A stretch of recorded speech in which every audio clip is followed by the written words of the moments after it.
کسی کے لیے باعث اذیت و تکلیف دانستہ یا نادانستہ طور پہ بننا دونوں ہی قابل مذمت ہیں، مذموم ہیں، لیکن دانستہ طور پہ بننا اور بغیر اجازت شرع کے بننا یہ بہت زیادہ برا ہے۔ یہ جو مشہور حدیث ہے کہ سرکار نے ارشاد فرمایا کہ المسلمون من سلم المسلمون من یدہ و لسانہ، کہ کامل مسلمان وہ ہے کہ جس سے دوسرے مسلمان اس کی زبان اور ہاتھ سے محفوظ رہیں۔ یہ اشارہ اسی طرف ہے، اور واضح طور پہ سرکار نے فرمایا کہ من کان یؤمن باللہ والیوم الآخر فلا یؤذی جارہ، کہ جو اللہ تعالیٰ اور اخروی دن پر ایمان رکھتا ہے وہ اپنے پڑوسی کو اذیت نہ پہنچائے۔ اچھا، جار کا تصور بڑا وسیع، ہم اس سے پہلے بھی کلام کر چکے ہیں کہ جو آپ کے ساتھ ہے وہ آپ کا جار ہے۔ ایک تو وہی شرعی اور یا عرفی جو ہمارا پڑوسی ہوتا ہے، محلے دار ہیں، اس کے علاوہ ہماری زوجہ بھی ہماری پڑوسی ہے۔ تو ایک عورت کے لیے اس کا شوہر، شوہر کے لیے عورت، اولاد کے لیے ماں باپ، ماں باپ کے لیے اولاد، باس کے لیے اس کا ماتحت، ماتحت کے لیے باس، پیر کے لیے مرید، مرید کے لیے پیر صاحب، استاد، شاگرد وغیرہ، سب جو بھی پڑوس میں ہیں، جو بھی کلیگ وغیرہ ہیں، جو بھی آپ کے ساتھ ہیں، حتیٰ کہ اگر ایک مسافر بھی آپ کے ساتھ ہے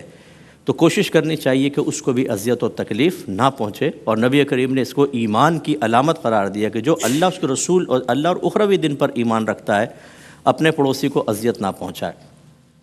اور قرآن عظیم میں اللہ تبارک و تعالی نے ارشاد فرمایا کہ والذین یؤذون المؤمنین والمؤمنات بغیر ما اکتسبوا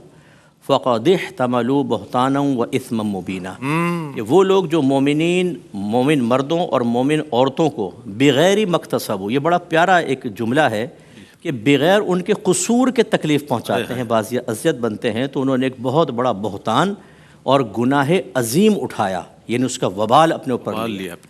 اس کا مطلب یہ ہے کہ بغیر کسی وجہ کے کسی کو تکلیف پہنچانا بہت غلط ہے۔ اس کا مطلب ایک مفہوم مخالف اگر ذہن میں لیا جائے تو بعض صورتوں میں تکلیف پہنچانا جائز بھی ہوتا ہے، جس پہ انشاءاللہ آگے چل کر کلام ہوگا۔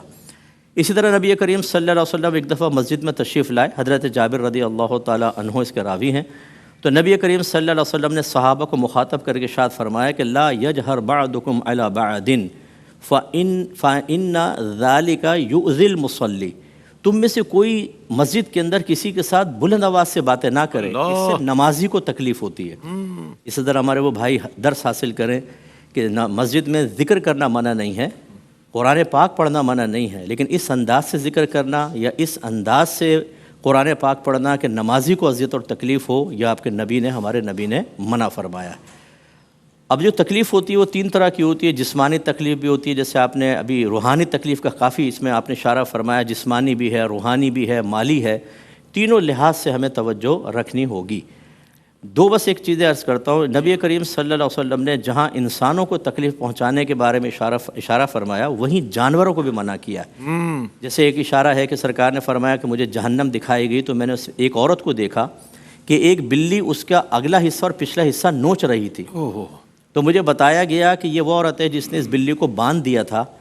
کھولا نہیں کہ یہ خود چوہے وغیرہ کھا لیتی اور نہ کوئی کھانا ڈالا، حتیٰ کہ یہ کمزور اور ضعیف ہو کر مر گئی۔ تو اللہ تبارک و تعالیٰ نے اس بلی کو اس کے اوپر مسلط کر دیا۔ تو اس سے ہمارے جو ابو بہن بھائی بھی درس حاصل کریں، جو پیٹ تو پال لیتے ہیں، جانور پال لیتے ہیں، لیکن کبوتر اتنے سے دڑبوں میں، آسٹریلین طوطے اتنے سے کیج کے اندر کے بیچارے اڑ ہی نہیں سکتے بالکل،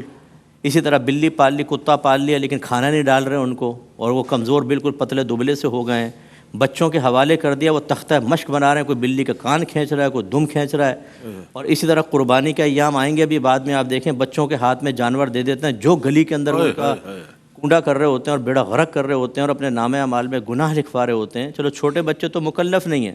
اس کی ذمہ داری ماں باپ پہ ہے، لیکن بڑے جو بالغان یہ کام کر رہے ہیں کہ جانوروں کو اذیت اور تکلیف پہنچا رہے ہیں، ان کو تو توجہ کرنی چاہیے۔ اور ایک آخری حدیث، جی نبی کریم صلی اللہ علیہ وسلم سے پوچھا گیا ایک عورت کے بارے میں کہ یا رسول اللہ، ایک عورت ہے جو دن میں روزے رکھتی ہے، رات کو اٹھ کے نمازیں پڑھتی ہے، اس کا مطلب نوافل کی طرف اشارہ ہے۔ جب نوافل کی کثرت ہے تو فرائض تو بدرجہ اولا پورا کر رہی ہوگی، لیکن وہ اپنی زبان سے لوگوں کو اذیت پہنچاتی ہے۔ سرکار نے فرمایا کہ لا خیر فیہا ہی فی النار، اس میں کوئی بھلائی نہیں، وہ جہنم میں ہے۔ پھر رسول اللہ ایک عورت ہے کہ جو صرف فرض پورے کرتی ہے، نوافل کی کثرت نہیں ہے، اور پنیر کے ٹکڑے صدقہ کرتی ہے، اور وہ بھی معمولی پنیر کے ٹکڑے، لیکن اپنی زبان سے لوگوں کو تکلیف نہیں پہنچاتی۔ سرکار نے فرمایا کہ ہی فی الجنہ، وہ جنت میں ہے۔ اس سے مجھے بھی اپنا احتساب کرنا چاہیے، ہمارے تمام بھائی بہن جو ہمیں دیکھ رہے ہیں کہ ہم کسی لحاظ سے کسی کے لیے باعث تکلیف تو نہیں بن رہے. اگر بن رہے ہیں تو پھر اس کے اندر ایک بس سوچ اور فکر اور کہ کیا جائز طریقے سے بن رہے ہیں ناجائز، جس پہ ہم بھی کلام کریں گے انشاءاللہ. اگر خدا نخواستہ اپنا قصور محسوس ہو تو دیگر ابھی علماء بھی اس پر کلام فرمائیں گے، اس کی روشنی میں اپنا احتساب کرتے ہوئے فوراً توبہ کی طرف مائل ہوں، اس سے پہلے کہ دروازے زندگی پر ملک الموت علیہ السلام دستک دے دیں. ٹھیک ہے.